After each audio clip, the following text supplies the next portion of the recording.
अगदीच, अगदीच. आणि डॉक्टर अजिता, आपण रेडिएशन थेरपीच्या तज्ञ आहात. खरं तर अनेक जणांना माहीत नसेल, पण कर्करोगावर जशी केमोथेरपी असते, तशी रेडिएशन थेरपी असते. ही रेडिएशन थेरपी म्हणजे नेमकं काय आहे आणि ती का महत्त्वाची असते कर्करोगांच्या उपचारांमध्ये? रेडिएशन थेरपी म्हणजे जिथे आपण मेगा व्होल्टेज एक्स-रेज किंवा गॅमा रेजचा वापर करतो आणि शरीरात ज्या भागाला कॅन्सर आहे, फक्त तेवढ्याच भागाला हे रेडिएशन दिलं जातं. हं, हं, हं. तर कॅन्सरमध्ये रेडिएशन ट्रीटमेंट ही खूप महत्त्वाची भूमिका साकारते. काही कॅन्सरमध्ये आपण डेफिनेटिव्ह रेडिएशन थेरपी, ज्याला आपण हाय डोस रेडिएशन थेरपी हं, हं, म्हणतो, हं. त्या पद्धतीचा वापर करतो. काही ठिकाणी ऑपरेशनच्या आधी म्हणजे प्री ऑपरेटिव्ह रेडिएशन, ज्याला आपण न्यू ॲडज्युव्हंट रेडिएशन म्हणतो, ती पद्धत वापरली जाते.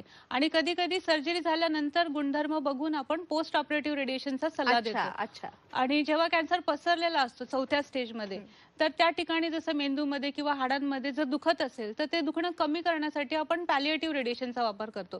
तर अशा विविध पद्धती आहेत, ज्यानुसार आपण रेडिएशनचा कॅन्सरच्या ट्रीटमेंटमध्ये खूप महत्त्वाचा